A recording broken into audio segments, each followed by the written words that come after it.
Middle-earth is full of things that can kill you quickly, but the most dangerous creatures are not always the biggest ones. A troll can crush a doorway, a warg can tear through a traveler, and a dragon can burn a kingdom into memory. But Tolkien's world is stranger than a monster manual, because danger often comes from age, will, hunger, and the ability to make other people smaller. So this is not a simple list of who has the largest teeth. This is a tour through the creatures of Middle-earth that are dangerous because they change the shape of the story around them. Some are armies in a single body. Some are ancient spirits wearing ruin like a cloak. Some are so old that even the wise prefer not to explain them too clearly. And one of the creepiest truths in Tolkien is that the most dangerous creatures are rarely just animals. They are appetites with history. Before we rank anything, we need a rule. Danger in Middle-earth is not only physical strength. It is also fear, corruption, endurance, intelligence, and the ability to turn free people into prey. That means a creature can be dangerous even if it does not personally destroy a city. A small horror in the dark can change a quest. A patient spider can outlive kingdoms. A single dragon can break a political map for generations. So I am judging these creatures by 5 things: raw power, cunning, spiritual terror, historical impact, and how hard they are to truly defeat. With that in mind, let us start with the creatures that are frightening because they make the ordinary roads of Middle-earth unsafe.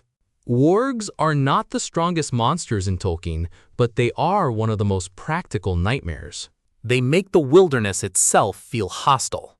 A warg is not just a large wolf with a bad attitude.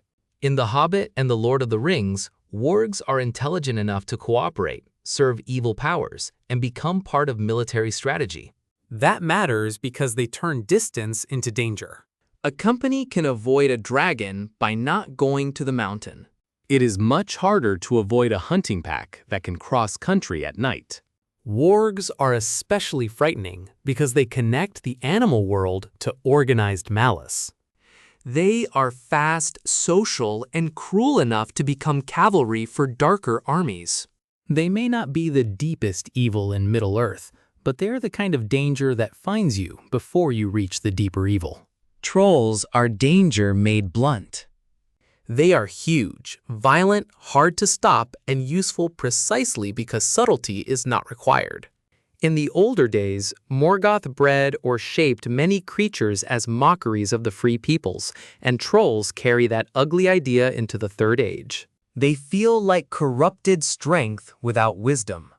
A cave troll in a confined place is a disaster because it turns walls, doors, shields, and formation into suggestions. The troll in Moria is terrifying, not because it has a complicated philosophy, but because it changes the scale of the fight in one step. Suddenly, the Fellowship is not fighting soldiers. They are fighting something that can break the room. Still, trolls have livix. Many are stupid, many fear sunlight, and even the stronger breeds are usually tools rather than planners. That keeps them below the older and more cunning monsters.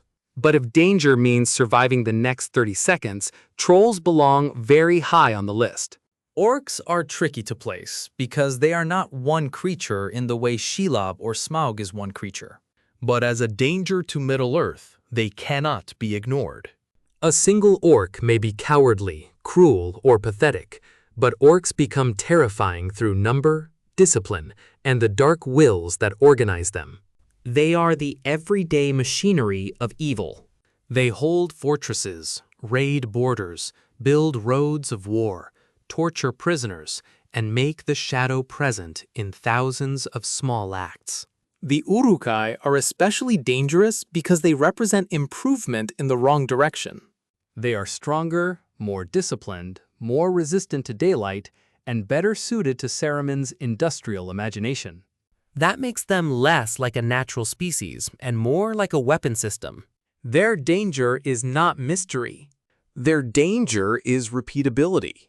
If evil can manufacture stronger servants, then war becomes less like a clash of peoples and more like a factory problem. That is why the Uruk-hai feel so modern and ugly in Saruman's story. They are not ancient terror. They are mass-produced terror. The great spiders are where Middle-earth becomes genuinely unsettling. They are not only predators. They are inheritors of an old hunger. Shelob is the most famous, but the spiders of Mirkwood already show the pattern: stealth, webs, poison, darkness, and a horrible patience. Spiders are dangerous because they do not need to meet courage on equal terms. They wait until the brave are tired, separated, and blind. They turn forests and tunnels into traps. They attack the body, but they also attack confidence. Shelob takes that danger to another level. She is ancient, independent, and almost mythic in her selfishness. She does not serve Sauron in the clean military sense. She exists beside him as a neighboring appetite. That makes her more disturbing. Sauron is a tyrant with a design. Shelob is hunger that has learned to endure. She is not trying to rule Middle-earth. She is trying to feed on whatever Middle-earth sends into her dark. The Watcher in the Water is dangerous, partly because we do not fully understand it. That uncertainty is the point.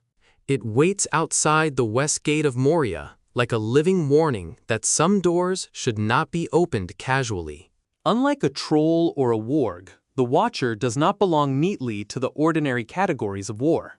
It is not a soldier, not a beast of burden, and not a named villain with speeches. It is a thing in the water with many grasping limbs, enough strength to threaten the fellowship, and enough instinct or malice to strike at the ring-bearer first. That last detail makes it more than scenery. Either it senses something, or the story wants us to feel that the ring draws danger even from the deep. The Watcher is one of Tolkien's best threshold monsters. It does not need much explanation.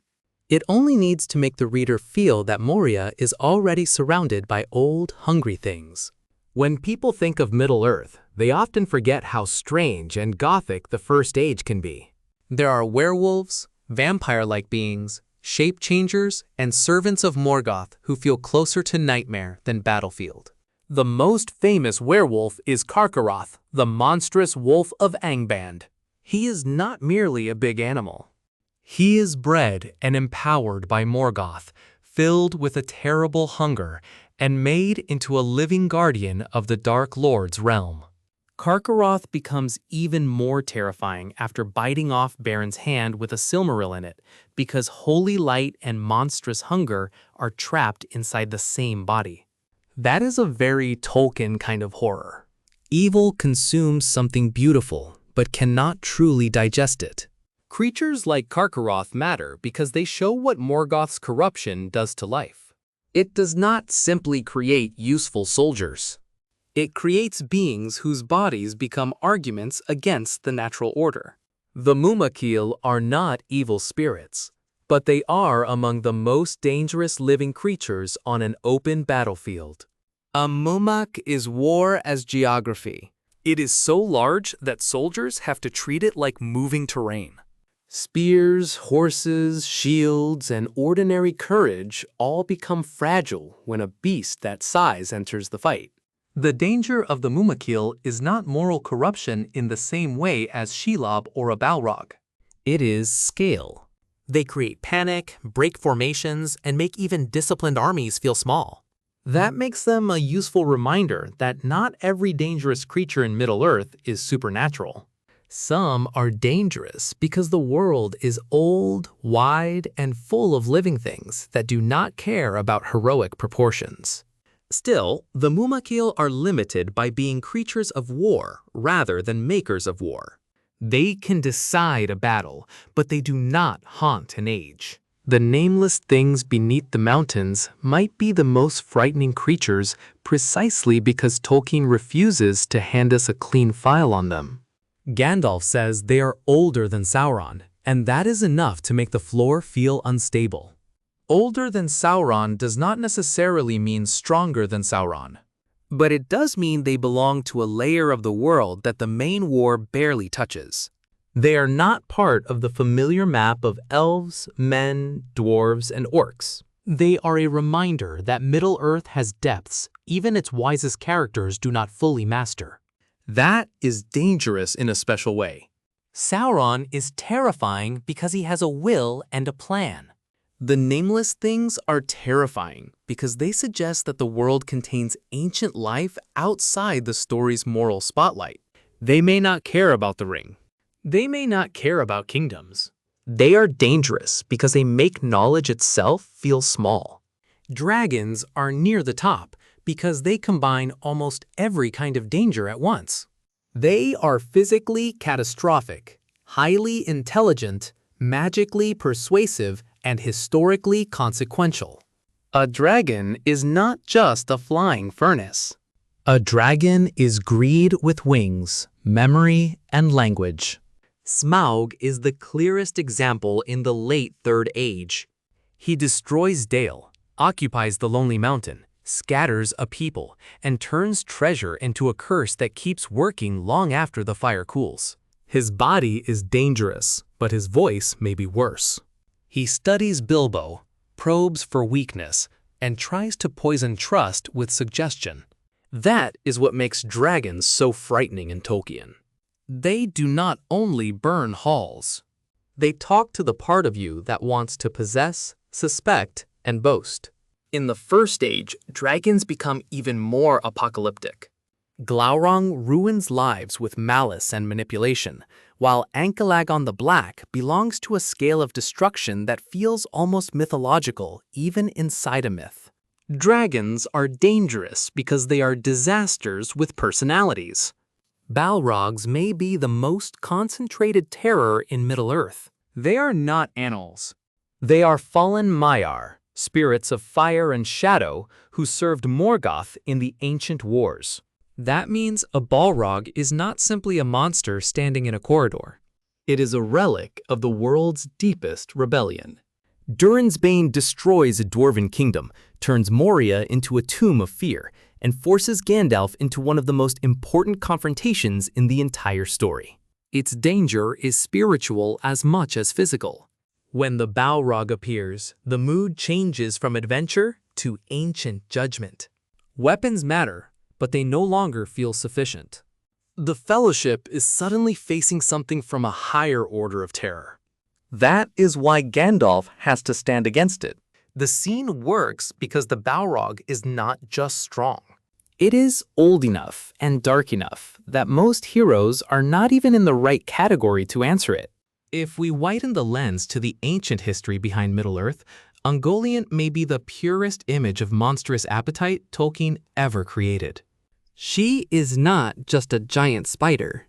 She is a devouring darkness, a being whose hunger becomes almost cosmic. Ungoliant helps Morgoth destroy the two trees, drinks light, poisons beauty, and then turns even on Morgoth because no bargain can satisfy her. That is why she belongs near the very top of any danger list. Most monsters are dangerous because they serve evil. Ungoliant is dangerous because even evil cannot comfortably control her. She represents appetite without limit. The spiders of later ages feel like smaller echoes of that first horror. Shelob is terrifying in a tunnel, but Ungoliant is terrifying on the level of creation's light. If dragons are greed with wings, Ungoliant is hunger with no bottom. So, who is the most dangerous creature in Middle-earth? If we mean battlefield danger, dragons and Balrogs dominate the conversation. If we mean personal horror, Shelob and the Watcher in the Water are almost perfect nightmares. If we mean historical damage, dragons, Balrogs, and Ungoliant stand above the rest. But my answer is that the most dangerous kind of creature in Tolkien is the one that combines power with appetite and will. That is why dragons, Balrogs, and Ungoliant feel so much larger than ordinary monsters. They are not hazards. They are corrupted meanings. The dragon turns treasure into sickness. The Balrog turns ancient fire into terror. Ungoliant turns hunger into a force that can swallow light. And that is the pattern underneath the whole list. Middle-earth is dangerous because its monsters are rarely only monsters. They are warnings with claws. Thank you for keeping the Black Quill Society company in the darker corners of the map tonight. If this little field guide to things you should absolutely not poke with a walking stick earned its candlelight, subscribe, pull up a chair, and I will see you in the next one.